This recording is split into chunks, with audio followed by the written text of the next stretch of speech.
Hi guys, this is Imanshu and welcome back to the channel today. I might be looking a little tired because I am a little tired, but my team said I need to record this video today itself, so here I am doing that.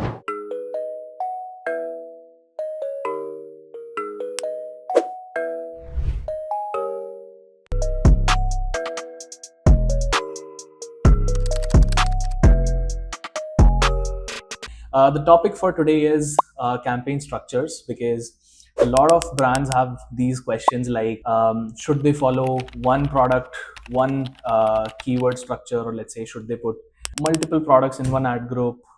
Should they have different ad group for each product, or let's say each category? What should be the campaign structure and how much money to put in broad phase, exact, let's say auto campaigns? We're going to address all of that since that is one of the most asked topic from the brands that we manage as well as we see on the internet, or let's say you guys post these questions in my DMs or let's say on other channels as well.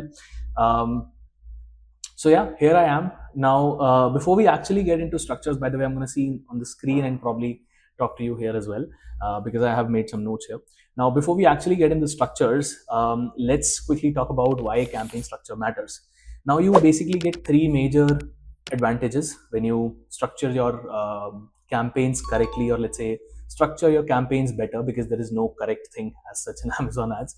Now, first of all, you actually get better campaign level control, right?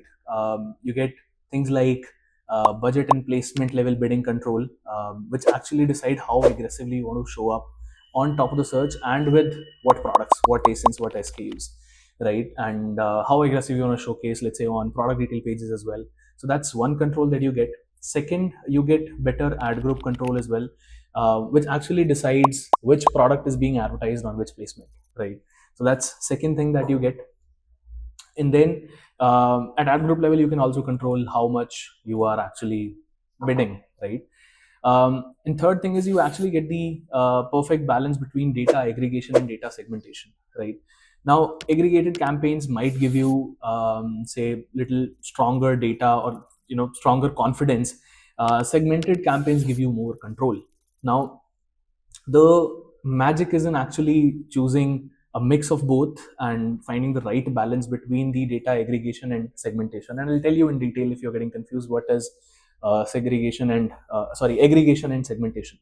Um, Now, basically, in general, you have three structural options, right? One structural option is multi-product ad groups, wherein you can put multiple products in like one ad group. Second one is single product, single ad group, and third one is single product campaigns, which means there's just one ad group, one product in that, and there's just one campaign, right? Now think of these as a say spectrum wherein you are going from less control and more aggregated data to say more control and more granular insights, right? Multi-product ad groups are where you actually throw multiple products inside one ad group and you let them target those same keywords altogether, right? Now this is good for sellers who have massive catalogs. So for example, we manage one brand that is into paintings, right? Now they have probably say like 4 or 5 thousand asins which are into just wall paintings, right? There's no specific keywords and all of them can be advertised on keyword like paintings for wall, home decor, paintings, canvas, etc., right? These keywords, so all of this can actually go into one ad group. This might work really really well for them, right? This might work for sellers where, as I said, you have massive catalogs or let's say very low traffic per SKU, right? You might just get like 4 or 5 clicks a month on each product, but since you have like 10,000 products, in general cumulative traffic is bigger, right? um, it could be merchandise brands, as I said, or let's say home decor brands. It could be automotive accessory brands, or anyone who is having like thousands of products in their catalog and like they get very few clicks per product per se. In these cases, aggregating the data actually helps you make decisions, because splitting everything individually, if you just put everything in different ad groups, that will give you like 500,000 campaigns, and it would be one hard to control, and there would be no meaningful insights per campaign, right? Second structure that you can do is, let's say you move to a single product ad group campaign.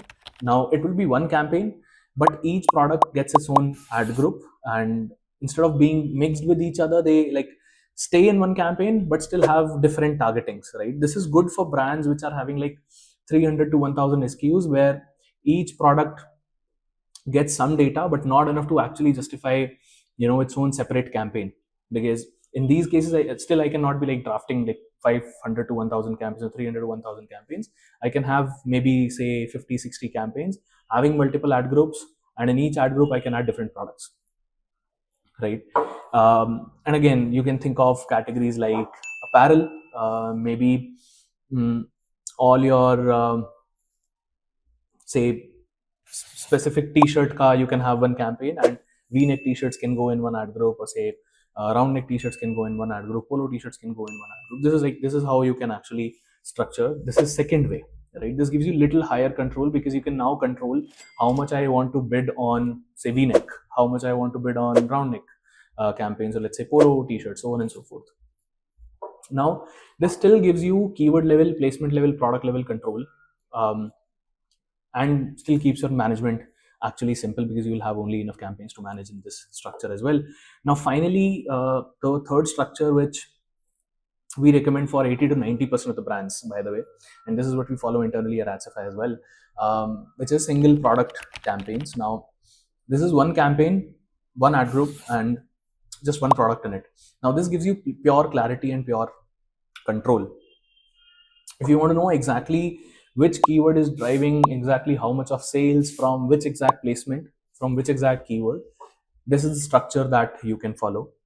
And you know what the beauty about this structure is? You can simply add your SKU and your ASIN in the campaign name as well, and suddenly it gives you like very super simple or cleanest structure. You just have to filter, or let's say you just have to search your SKU in campaign manager, and you will see all campaigns for that one SKU and their performance. So it's like very simple and quick for analysis as well, right? I mean, the catch here is you cannot follow this structure again if you have a very big catalog. We recommend this for like 80-90% of the brands, because generally brands would have like a smaller catalog, maybe 10 15 20 30 or say 100 products. Now managing 100 campaigns is still okay, manageable. You can still granularize it even further by having say single keyword campaign also. Now what that means is basically one campaign, one ad group, one product, and just one keyword, right?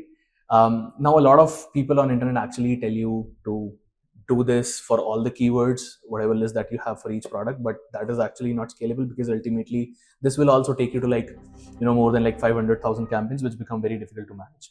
So we recommend one keyword structure only for say top 2 or 3 highest traffic keywords, so that you have a lot more control in terms of how much you want to spend on those specific keywords. And you just also want that other long tail keywords get separate budget. So if my total budget for say one specific product category is say 5,000 rupees a day, I would want 2 or 3 top high traffic keywords in separate campaigns and give them 500 each, and rest 3,500 or let's say 4,000 rupees every day can go into longer tail keywords as well, and I can club them in one campaign. So this is how we would structure ideally, as that gives you little more control. Now once you have chosen your structure, obviously you will not be launching like just one campaign. You're launching a set of campaigns, right? Maybe you will have sponsored product, brand, video, display, so on and so forth. Now majorly we split these campaigns into 2 buckets, right? Obviously after you decide your campaign structure.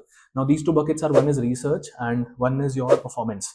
Now research is, you might draft certain auto campaigns, you might draft certain broad match campaigns, or maybe broad match modifier campaigns as well. Now the idea of these campaigns is that you are testing out different placements and letting Amazon decide where the algorithm showcases your product and where it actually converts, right? And from those research campaigns, you actually take out those winning placements and put into performance campaigns. Now performance campaigns are those where you have certain set of product targets or keywords that are very clear. You have some data, you have seen that these are working, and just those specific product targeting and keyword targeting goes into performance campaigns.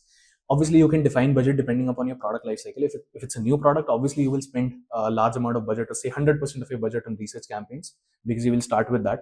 But eventually when the product matures, and once you have data that this product actually sells really well on these 5, 10, 15, 20 keywords, and this keeps on increasing, your performance campaigns ka budget also keeps on increasing with time. So this is how you can actually structure your budget across research and performance campaigns as well. Now, with that said,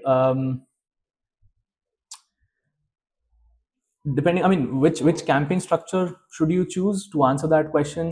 I mean, simple thing is, if you have, as I said, thousands of SKUs, go with first structure, which is having all SKUs in like one campaign, one ad group, right? But if you are in mid range, say you have hundreds of products, maybe like 200, 300, 400, 500, then you can go with one campaign and multiple ad group campaign structure. If you have very few SKUs, maybe 10, 20, 30, 40, or say 100 as well, you can go with one campaign per product, one campaign, one ad group, and one product campaign structure. And you can even advance it by just adding, one keyword structure as well, wherein you just have one campaign, one ad group, one product, and one keyword. But this works only for like top traffic keyword as well. So yeah, I mean, that's the structure that gives you the cleanest and cleanest data, as well as the best control and most profitable scaling. I hope you found this helpful. If that's the case, just drop in the comment, and if you add more comments, add more likes, and share with your seller friends, this actually motivates me and my team to record more such videos for you. And even if I'm tired, I'll keep on recording. So yeah, with that said, also, if you are looking for someone to handhold you, or if you are already spending at least 1 lakh a month and you want us to audit your account, I will drop my Calendly link somewhere in description. Just go ahead and find it. Book a call with me and my team. We will look at your account, find the leakages for you, and give you clear actionables on that as well. Now, with that said, I will see you in the next one. Thank you so much.